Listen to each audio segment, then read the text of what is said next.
Hello and welcome to Breakthrough Spotlight. My name is Suzanne Herrera Li Puma, and I am the ACLS Leading Edge Fellow and Visiting Scholar at Breakthrough, a nonprofit organization that uses media, arts, and tech to advance gender equity, racial justice, LGBTQ+, and immigrant rights. I'm calling in from Brooklyn, New York, which is on the unceded homeland of the Lenape people. I encourage you to visit our website, letsbreakthrough.org, to learn more about our media campaigns, and you can follow us on Instagram at Breakthrough TV. So thank you everyone for gathering here with us. Today I am joined by three incredible artists, Diana Castro, Moni Vargas, and Michelle Rodriguez. We are gathered to have a conversation about the transformative and potentially radical aspects of storytelling through visual arts and media. We're inspired to talk about how healing, repair, and joy play a role in each of these artists' work, and as well as how you are building virtual and visual communities as part of your artistic and creative practice. So we are going to talk about visual artist and curator Diana Castro's Art of Resilience exhibit, which in Diana's words, investigates how women of color and non-binary people show resilience through art during COVID and how these voices can be ethically represented in art spaces. We'll also hear about the work that filmmaker and creative director Moni Vargas has done in the Our Stories in Vivid Color digital storytelling platform and docuseries, which amplifies the voices, creativity, and lived experiences of BIPOC girls, young women, and gender nonconforming youth. And we'll hear about how Michelle Rodriguez brings joy, reflection, and healing to her artistic practice of drawing. So thank you all for being here, and I'm so pleased to be with you.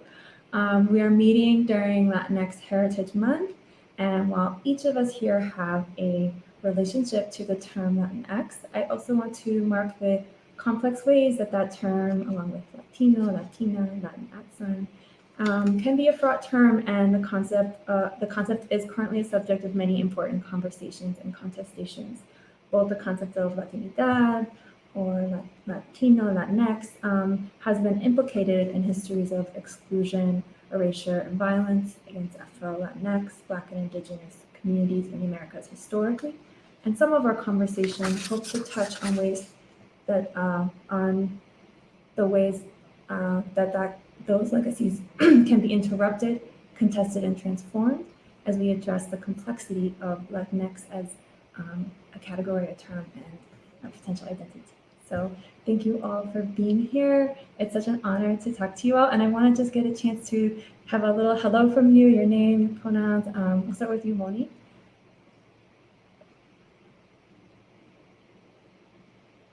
Gracias, Suzanne. My name is Moni Vargas, and I am the Creative and Program Director at Breakthrough. So it's a real pleasure to be with all of you today from Los Angeles, which sits on unceded Tongva territory.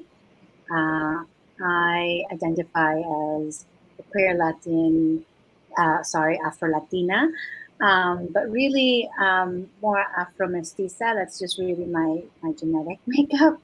I tend to identify more with my Colombian and Caribbean culture than anything. But I am so excited to get into this conversation with all of you, as we all come from different parts of the world. So yeah, I'm going to pass the mic back to you, Suzanne. Thanks for everything. Thanks, Moni, and I'll pass the mic to Diana. Hi, everyone. Hola a todos. My name is Diana Castro. My pronouns are they, she, and I am joining you from Los Angeles, California, unceded Tongva land. I'm an artist, a creative curator, arts administrator, and most importantly, just a representative of my people, my culture, and I hope to be able to connect with you in different ways and share my art with you. Thank you. Thank you so much, Diana. And finally, I'll pass the mic to Michelle. Hello, my name is Michelle Rodriguez, and I am on ceded Potawatomi lands. My pronouns are she, her. I'm an artist. I also work with Breakthrough as Breakthrough's digital media manager and social media manager, as well as working with young artists of colors, girls, and gender nonconforming youth, really helping amplify and shape their art and just be that extra support system for them. I'm really excited to be here to talk about my own art. It's really not every day I get to do that. And it's going to be a learning experience for everyone because I don't talk about it. So I'm really excited. Yeah. We're so excited to have you here, Michelle, and to be all together. I'm always really interested in how artists connect, and that was always a bit of opaque for me as someone interested in the arts. And so I just love to start with how some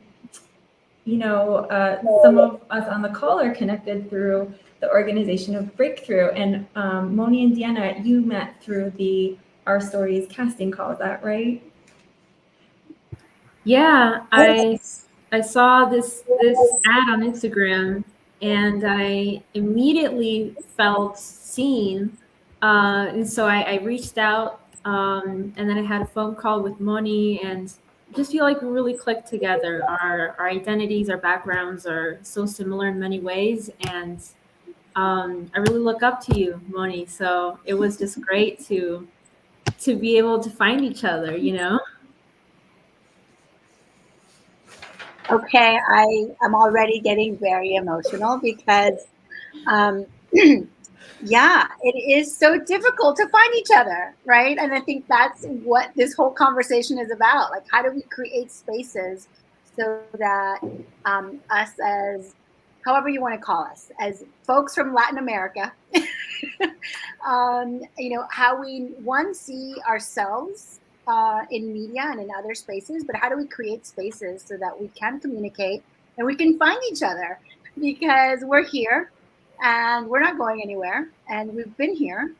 Half of this country used to be Mexico, for God's sake. So we have been here, and it's really just heartwarming to hear, Liana, that you immediately felt seen, because that's the whole intention of this initiative, is for folks to feel seen, and to feel welcome, and that they belong in a wider community, a broad community. And really, if you look at the world in general, people of color or people of culture are the majority. We just would never know by looking at media. So that really warms my heart, Diana. And yeah, I'm just so happy that we were able to connect and collaborate, because really this has been a very long collaboration of the last couple of years. Yes, most definitely. And then Moni, I'm just going to ask you, for everyone watching, can you just tell us, like, in very briefly, what is this Our Stories docuseries that's launching very soon? We're excited. October 3rd is our start date. So yeah, Moni, can you just say like a word or two about the Our Stories project that, attracted Diana's attention? Yeah, so Our Stories in Vivid Color is an initiative that we began here at Breakthrough in 2019. And we soon began planning all the different aspects of the initiative. One of them being a short documentary series that are basically short profiles on artists and activists and creatives of color, ages 14 to 24, from across the United States, Puerto Rico, Hawaii, and Alaska. And the initial goal was to go across the United States and film these short, beautiful interviews with people like Diana, who are doing really wonderful work in the world. and amplify their stories, really get these nuanced stories from them. We want each person to be able to tell their story on their own terms. That's always been really important. And when we started in 2019, we filmed a couple of interviews toward the end of the year. The beginning of 2020, we set forth, and Los Angeles, because I am in Los Angeles, was one of our first stops. And then soon after, COVID hit, and our big plans were, I would say, affected, because we haven't stopped. We've continued the program and the project in many other ways. And another part of the initiative is to provide opportunities for young artists to enter the creative economy by commissioning work that is tied to their cultural expressions. So some folks write articles for us, others create photography or graphics, and it's one step forward to really be to enter the creative economy, because there's so many barriers to us in this world. And thirdly, we have, which is what I'm really excited about, because it hasn't really been, it's not out in the world yet, is the Our Stories in Vivid Color Story Archive. So it's a platform where anyone who is between the ages of 14 and 24, and they identify as a person of color, can share their story. We're focusing on girls, young women, and gender nonconforming youth of color. And you can do it there. You can do it anonymously. You can share artwork. You can share audio, video. So it's really an amazing way to see ourselves and share of ourselves with a much larger community. Thank you so much, Moni. And just speaking of that Creative Incubator program, which solicits work from youth, Michelle at Breakthrough, among doing many, many, many things, including being a social media and digital media superstar, is also the person who really runs the Buy-in for Creative Incubator program. So Michelle, do you want to say like one quick thing about that? I know we're going to mainly talk about your art, but this is a big program that you developed. Buy-in for is amazing, filled with just a bunch of amazing young BIPOC artists of color, BIPOC artists. And I've had the opportunity to just create a space for these young artists who are part of the program to come in, talk about their ideas, and just feel like they're supported in a space where we can provide platforms and materials to help them really take their art to the next level. The way I see it, I just like to be their friend who's there to help support and mentor as needed. Right now we're working with, for instance, a young Muslim artist who wants to develop a podcast about representation. There's all these exciting things underway. So if you're an artist who doesn't really know where to start, or just needs a friend to, work these ideas out with, head to our website and we'll talk. And that's it. Well, thank you, Michelle. I feel like your energy really comes through, even though we've all been separated by COVID and some of us have never met in person, despite working together for the better part of a year. Thank you so much for that. Diana, I was wondering if we could, I know that you're currently working on a digital project also that we talked about at the very beginning, called the Art of Resilience exhibit. And I was just wondering, can you talk a little bit about the project? How did it start? Just tell us a little bit about the project. And then I think we're going to do a screen share of it. So whenever you're ready, you can just cue us for that. Okay, sure. So the Art of Resilience is a virtual exhibit, and and a proposal for how museums can approach art, and how as ourselves as visitors and as members of society can connect with art in meaningful ways. So this started with my senior capstone project at UCLA. I was really interested in the roots of museums and how they start in colonialism, and so how they have still brought exotification and the commodification of Black and brown bodies, of queer bodies, immigrants. And so I try to really change the narrative and empower us, the creators and the community members, to have a say in what art is represented and how we want to experience it. So with this virtual museum, I selected community members from LA and also across the world that I met through an open call on Instagram, just like I connected with Breakthrough. And together we shared stories of resilience during the pandemic of in 2020. And so this is just like a living archive where visitors can go to the exhibit and read everything that our thoughts and the research that I made, and then contribute their own idea of what resilience is through the arts and contribute their own story.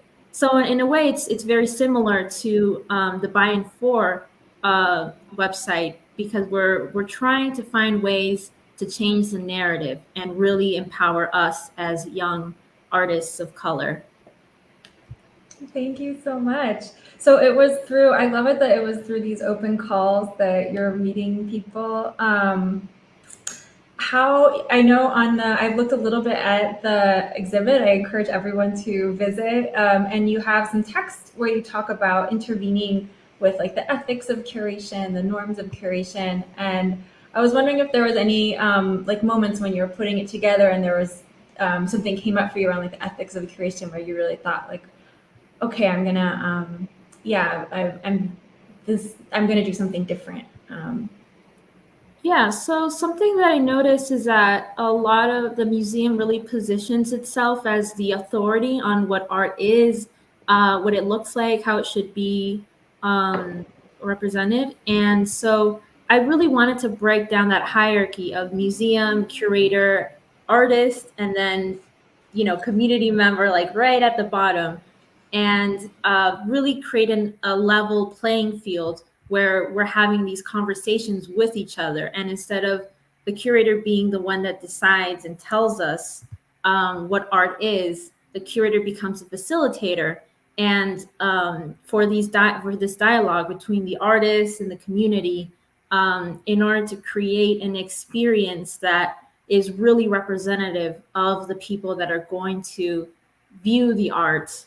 And I also really want to incorporate an aspect of agency and autonomy, so that we can use art within our own lives for different purposes. And that's actually my current project that I'm working on. That's like an expansion of the art of resilience. Can you tell us a little bit about that? Of course. The new work, yeah.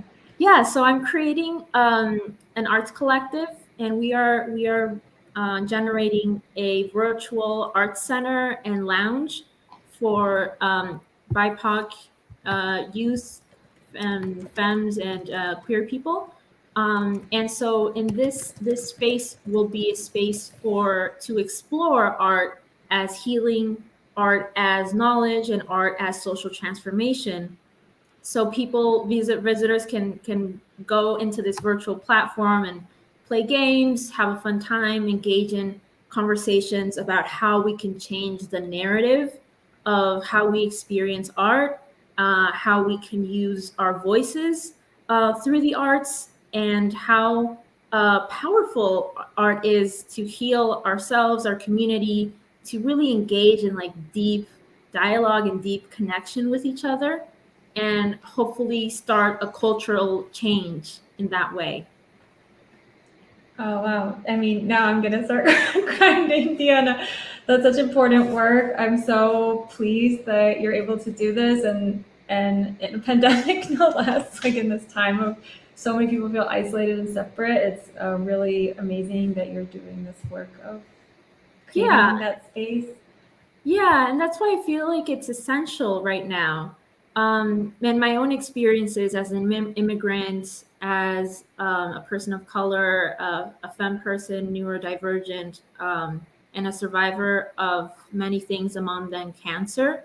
Um, I have deeply experienced isolation and trauma, intergenerational and personal trauma, and that's why I do what I do. And I feel like my experiences aren't just something that happened in a vacuum. You know, there's this whole society and institution and cultural context that these things in the that create this environment of violence, you know. So I think it's vital for myself and for other people like me out there to have a space of our own, you know, to create our own ideas and take ownership of the future, you know, what we want to see out there and how we actually want to live. So that's like the thing that pushes me forward to continue my work. Absolutely, Deanna. No, that's incredible. And I love the all the work you're doing, thinking about reshaping flows of power and rethinking, really honoring agency where it is and not where it has traditionally been situated. And it just also just like the care that you clearly bring to the project and the personal experience seems like it's really, really uh, really meaningful. I want to open space with Moni and Michelle. I know we talked about it earlier. We had a little prep for this conversation, like, oh, maybe we'll like have a conversation like we're having coffee and cakes. I want to just open space with Moni and Michelle. Want to respond or add, and I have a lot more questions, but I think what really stands out to me, Vienna, is just so I went to art school, right, for a solid semester. For a solid semester, and I hated it. But what really got me, right, was the hierarchy of museums and the class system that puts white people up first, right? And I remember thinking, going to a museum, to be more specific, MoCA, it's the Museum of Contemporary Art in Chicago. But I remember seeing all these spaces curated by white people. I'm like, I want to be in Pilsen looking at the murals built by people like me, because that just speaks more than this hole in the wall that this guy punched and calls it art. Like, I mean, and we could debate that. I know it's all modern and contemporary, whatever. But, I think that's really special that now I think it's important to recognize that there is this hierarchy in the museum world, in this art world, and you're taking this power back by giving it to these artists, right? They are the museum. They are the talent that we need to see. So I'm just hoping that maybe a project like yours translates into the worlds which we walk in the art spaces which we walk in. So it won't be just online, it'll be our future. So kudos, claps. I'm really excited about it. So thank you. Of course, yeah. We'll be launching the website in by the end of the year, so please stay tuned for more updates on that. thank you, Deanna. Yes, I think we can all say we're all very excited. We're going to turn in a moment, but before we do, I just wanted to talk to you. I know that you've been talking about platforms for other folks' work, but you are also an artist, so you make paintings, collages, right? And I think we might have a few.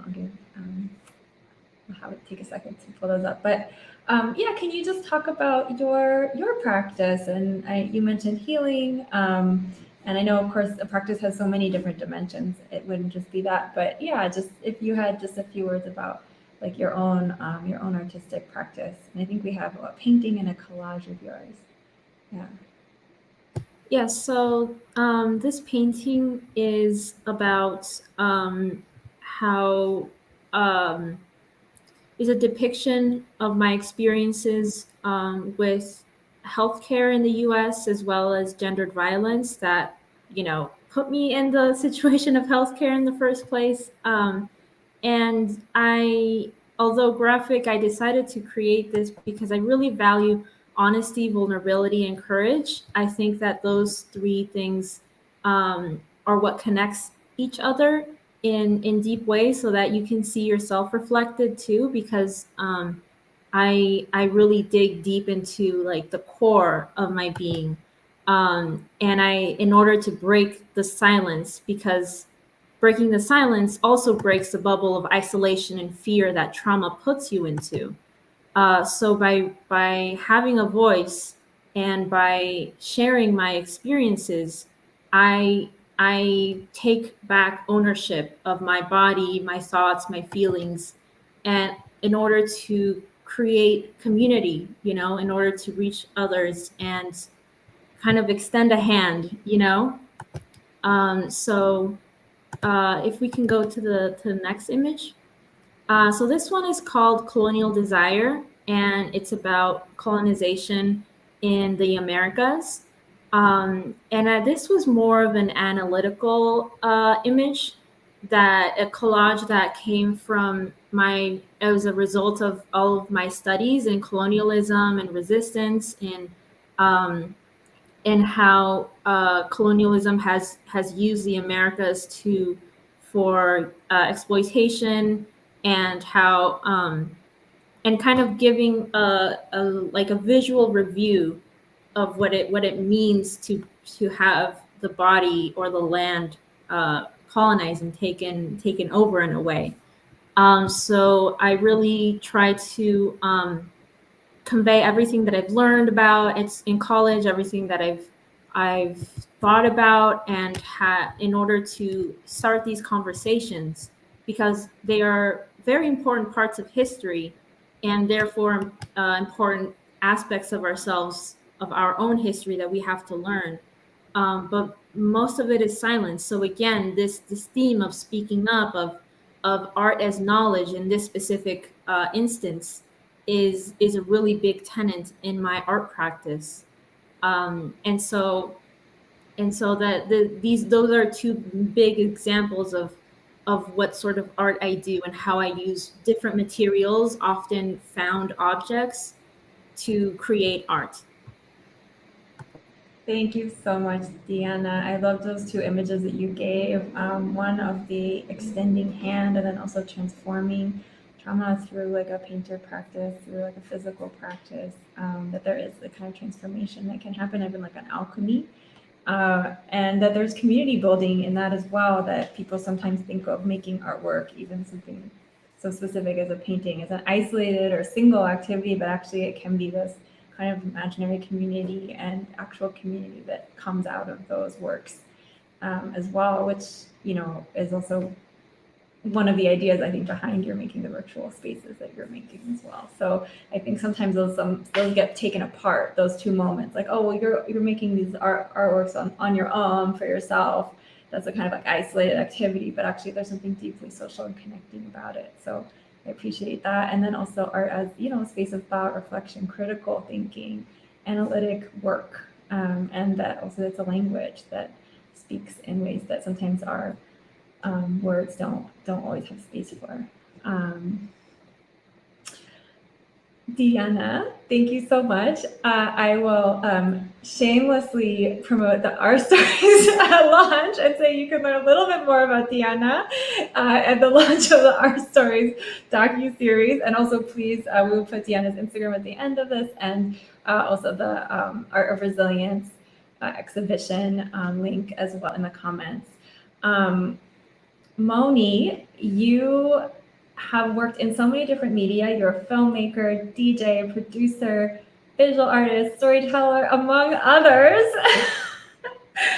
And we talked a little bit at the top about the Our Stories of Vivid Color initiative, which includes this docuseries and a digital archive. And yeah, I wonder if you could talk a little bit about the process that led to its creation, and then maybe, I'm not sure if we're going to do a 1-minute trailer. You can decide. Thanks, Suzanne.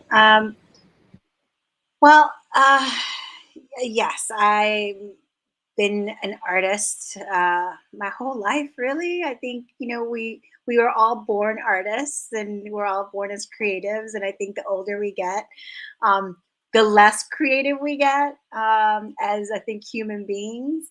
But it's always been my driving source of joy and healing, and really building community, friendships, and really lifelong relationships. All of that really has stemmed from my art practices, and they've always begun from a real place of curiosity and inclusion. Really, that's what it comes down to for me. With Our Stories in Vivid Color, it is an initiative that had begun.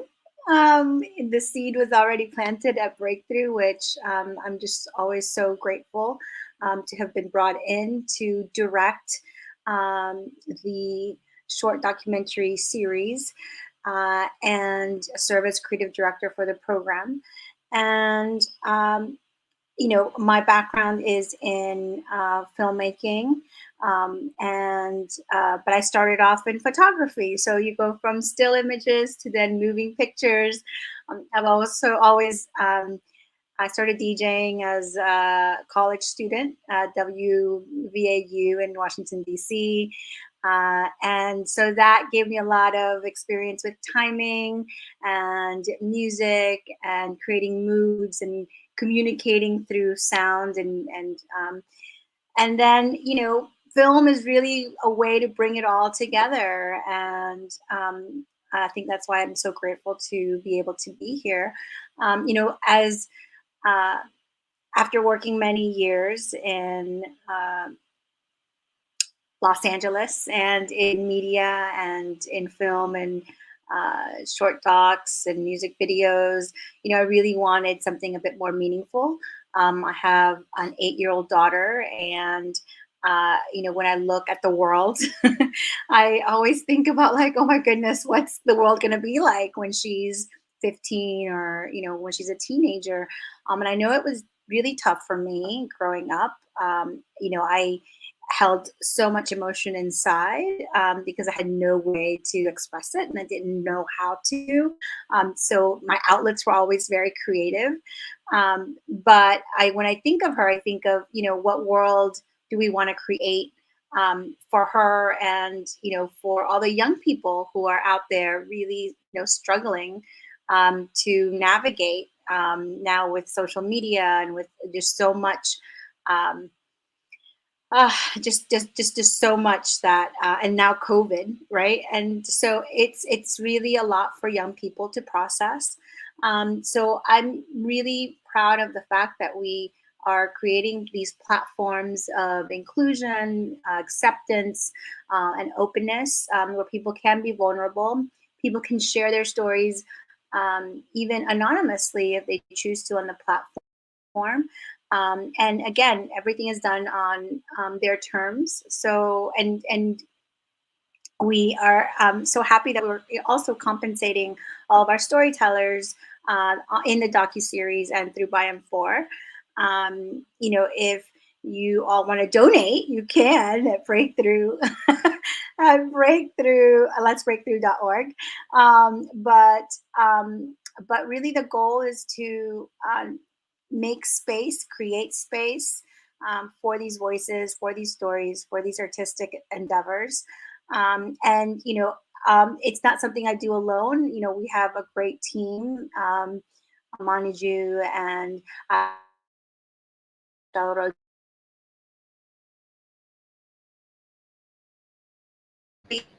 it is an organization-wide effort that goes into creating these spaces. I hear about Michelle's personal artwork. Thanks, Moni. And I think you were breaking up just a little. Even as a one-on-one. Oh, sorry. No, you're good. I don't want to miss anything. I know that you were thanking folks at Breakthrough, and I wanted to just echo your shout out to Amani Ju, who was also behind the scenes on this call, doing amazing work and making all of this happen. So thank you, Amani. We appreciate you. And the entire Breakthrough team really, works together. I'm so lucky. I feel really lucky that I came onto this really incredibly kind, thoughtful, politically engaged and, deeply engaged in about politics and care group of people. It's sort of incredible, who are also really creative and artistic and invested in the power of imagination and dreaming. So yeah, Moni, I think at the end you're giving a shout out to Michelle. I just wanted you to be able to finish your thought without the tech interference. Yeah. I was passing the mic actually, because I want to hear all about Michelle's personal artwork, because we see Michelle shine on our social media, and she creates these beautiful posts and really wonderful. She creates pieces for our gift shop. So, but now I want to hear about your personal work. So I'm stepping in, Suzanne, for a quick second to pass the mic to Michelle. Great. Yeah, Michelle, you are a visual artist, storyteller. You run by for the Creative Incubator at Breakthrough. And now we are going to shine light a bit on your visual arts practice and your mainly making drawings. Is that right? Yes, mostly I'm making drawings. I mean, I feel like I consider myself an artist in so many forms, from writing. I used to have a blog for a little bit, and now it's taken a hiatus, from visual performance. Now lately, I've just been sort of focusing on drawings, which was my first introduction to art was drawing as a kid, like most of us probably, right? Yes. So I've gone back to those roots. So maybe we can go to a little bit of a screen share and see just a couple of Michelle's drawings. And as we go through them, I think we have 4. Yeah, maybe we can just go through them slowly. So can you talk about what the process is when you're making a drawing? Like, what is your process? Sure. So I guess talking about what my work is first. So I'm someone who lives with, struggles with, works with, I should say, anxiety, right? And learning how to manage that. And I find a lot of comfort in drawing art that doesn't have a lot of competing elements.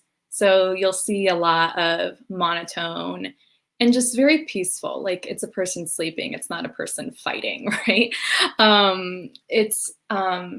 When I create my art, it's really not for anyone else, it's for me. And if someone else gets something from it, that's fantastic, but it's all rooted in my need to feel peace and comfort. Like this guitarist right here, this is basically inspired by my dad, who I grew up listening to Spanish guitar, and just it calms me, right? And maybe you wouldn't be able to know that from just looking at it, and that's fine. It's just all my art is based on, I draw a lot of bodies. I think the body is beautiful. I grew up with a lot of healthcare workers in my family, actually, and I was always taught that the body, it's not dirty, it's not anything, and I hate how it's fetishized and people make it so weird, and it's like, they're so beautiful and I just love it. So whenever I can draw a body, my dream is to like have a studio where if people are comfortable, I can take their portraits and draw bodies of all ages, and right.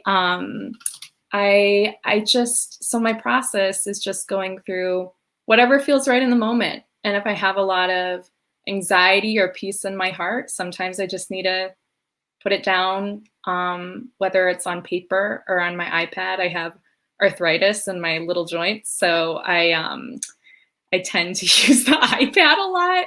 It just is less pressure for my hands. So yeah, that's sort of my process. Just whatever feels right to me in the moment, without any agenda of pleasing anyone, just making myself happy.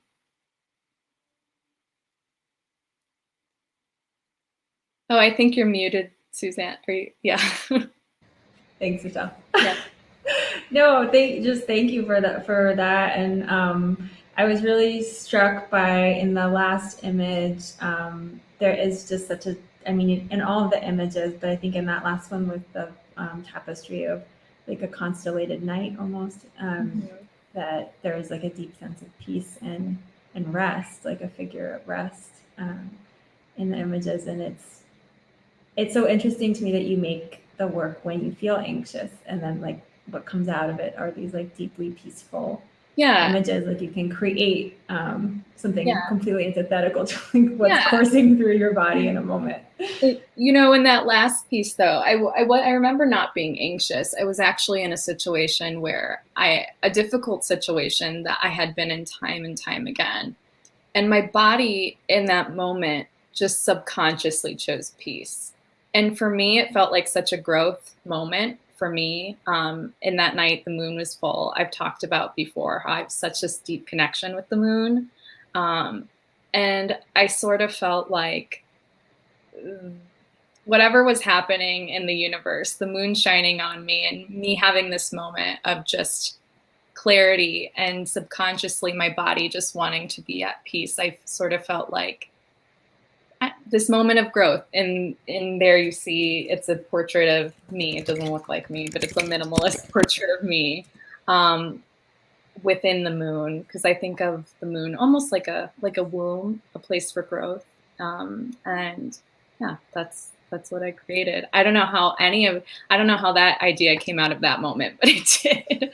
Let me draw myself in the womb of the moon. This is what the arts are for, right? Yeah. Like these connections. Yeah. I think it's so interesting how we both approach health and healing in art in such different ways, but at the same time with the similar background and intentions. And I feel like that really goes to show how people from varying experiences and varying art practices can unite through the same like lived experiences and sort of like visions and I feel like we can really relate to each other and have through art we can open this conversation about all of the spectrum of healing through the arts. Completely. And I just find that beautiful. Yeah. It's exactly what I thought when I saw your first artwork about gender-based violence and this failure of the medical system in America, right? And I'm like, oh, wait, I can relate to that. It is so different from what I'm putting out into the world. But it doesn't make me at all uncomfortable. It makes me at ease knowing, wow, this person has shared a very vulnerable piece with me that I can relate to. So yeah, the art world, artist, us, Latinx artists, right? Doing the most, putting it all out there. Yeah. And I likewise, I found so much peace and joy and familiarity at looking at your artwork and what you said about being in the womb of the moon. I just find it highly, I don't know, just relatable. Just beautiful. Yes. So, yes. Yeah, I loved it, Michelle. Thank you so much for sharing that. And I can't wait to see more. It's so beautiful. Thank you. Yeah. I just want people to be able to put it, well, actually it's not for people, but if they choose to put it in their home, you know, I want them to feel peaceful the way I do. I try to make my space as peaceful as possible. So anyway, thank you for letting me talk about my art, giving me the space.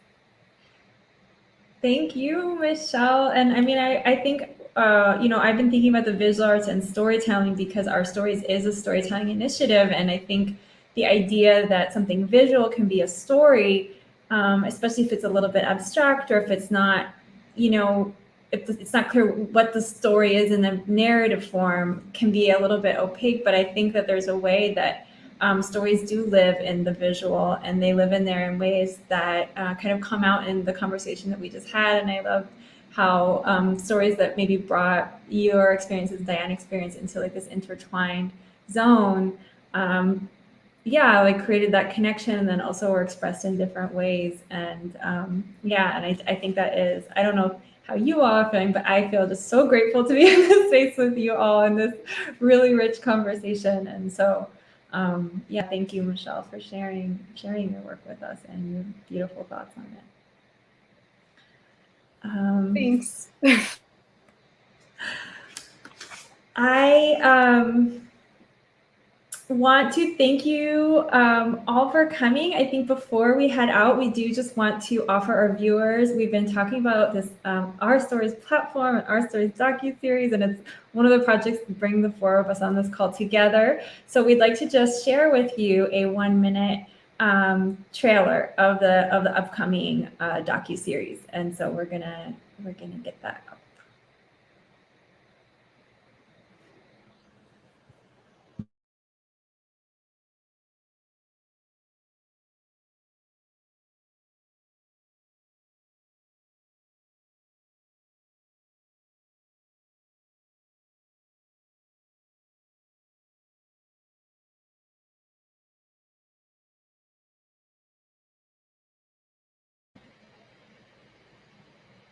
Oh, I think we might want to start it with the audio. Sorry.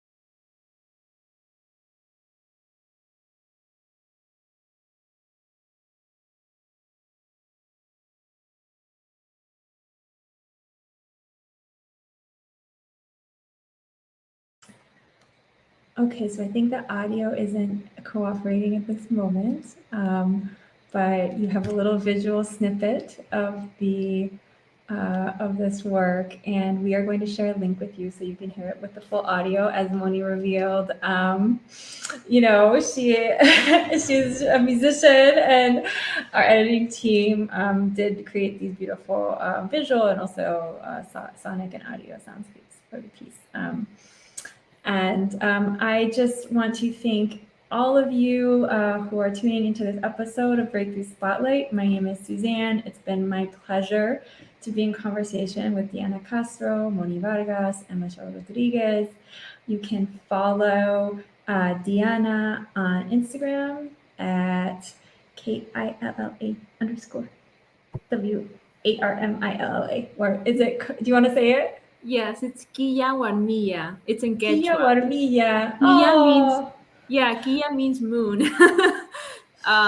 Yeah, that's why I was giving that shout out to Michelle, because I identify a lot with the moon. And Warmilla is, it could be either little woman or it could be just a feminine person. And for me, I identify just as like a feminine human. So hence Warmilla.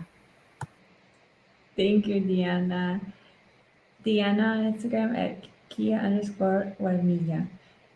Please also follow the Breakthrough on IG at Breakthrough TV, and stay tuned for our Stories into the Color launch on October 3rd. Thank you all again, and have a good evening.